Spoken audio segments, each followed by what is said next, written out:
sudah menyampaikan permohonan maaf melalui pimpinan-pimpinan. Komisi Pemberantasan Korupsi KPK meminta maaf lantaran melangkahi wewenang TNI dalam menetapkan Kepala Badan Nasional Pencarian dan Pertolongan Marsikal Madia Henry Alfiandi sebagai tersangka dugaan suap. Permintaan maaf ini lantas ditanggapi oleh anggota Komisi 3 DPR dari fraksi Partai Keadilan Sejahtera, Nasir Jamil. Menurut Nasir, tak seharusnya KPK meminta maaf. Dikonfirmasi pada Jumat 28 Juli 2023, Nasir menilai permintaan maaf itu hanya merendahkan pihak KPK sendiri. Pasalnya, lembaga anti rasuah tersebut memiliki undang-undangnya sendiri dalam memberantas korupsi di Indonesia. KPK juga nilai tak salah lantaran sebelum OTT, KPK sudah berkoordinasi dengan TNI. Lebih lanjut dikatakannya, KPK memang bertugas membidik para penyelenggara negara yang melakukan korupsi. Lembaga anti rasuah ini juga nilai sudah on the track ketika menetapkan Kepala Basarnas sebagai tersangka. Oleh karenanya, KPK dan TNI diharapkan bisa berkoordinasi meskipun memiliki undang masing-masing. Terkait pimpinan KPK yang seolah menyalahkan penyelidiknya sendiri, Nasir juga memberikan respon. Nasir menegaskan bahwa pimpinan pasti tahu apa yang akan para bawahannya lakukan. Maka dari itu, KPK tak bisa disebut khilaf ketika menangkap dan menetapkan seseorang sebagai tersangka.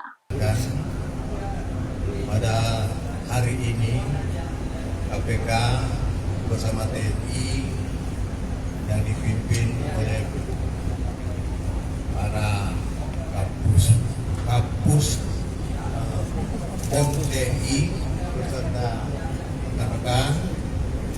Jadi tadi di atas sudah melangsungkan audiens terkait dengan penanganan perkara di Basarnas dan yang dilakukan tangkap tangan oleh tim dari KPK. Dalam pelaksanaan tangkap tangan itu ternyata tim mengetahui adanya anggota TNI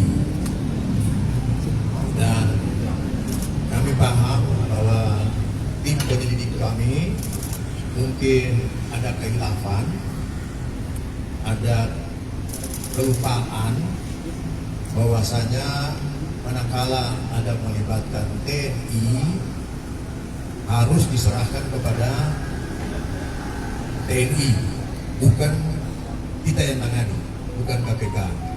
Karena lembaga peradilan sebagaimana diatur dalam Undang-Undang Nomor 10, Pasal 10 Undang-Undang Nomor 14 tahun 1970 tentang pokok peradilan itu diatur ada 4 lembaga peradilan: peradilan umum, peradilan militer, peradilan tata usaha negara, dan peradilan agama.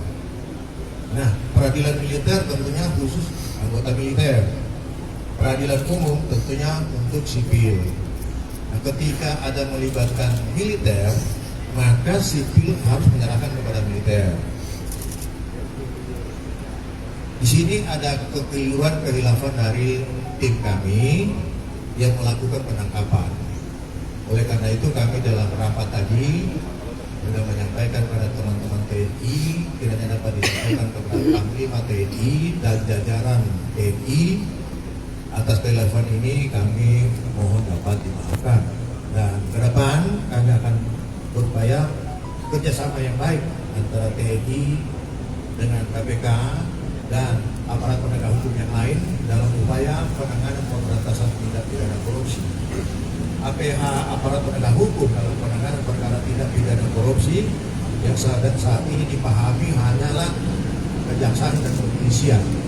Padahal dalam proses penanganan perkara korupsi, aparat penegak hukum juga termasuk tentunya TNI. TNI adalah termasuk aparat penegak hukum. Dan bukan hanya dalam konteks perkara korupsi, TNI itu adalah penegak hukum. Dalam konteks tentang perikanan, TNI juga adalah aparat penyidik dalam penanganan perkara perikanan.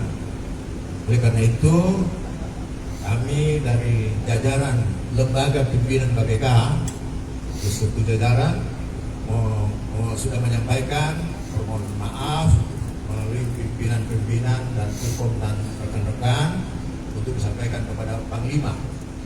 Kedepannya tidak ada lagi permasalahan seperti hal seperti ini. Tonton, jangan lupa like, subscribe, dan share ya.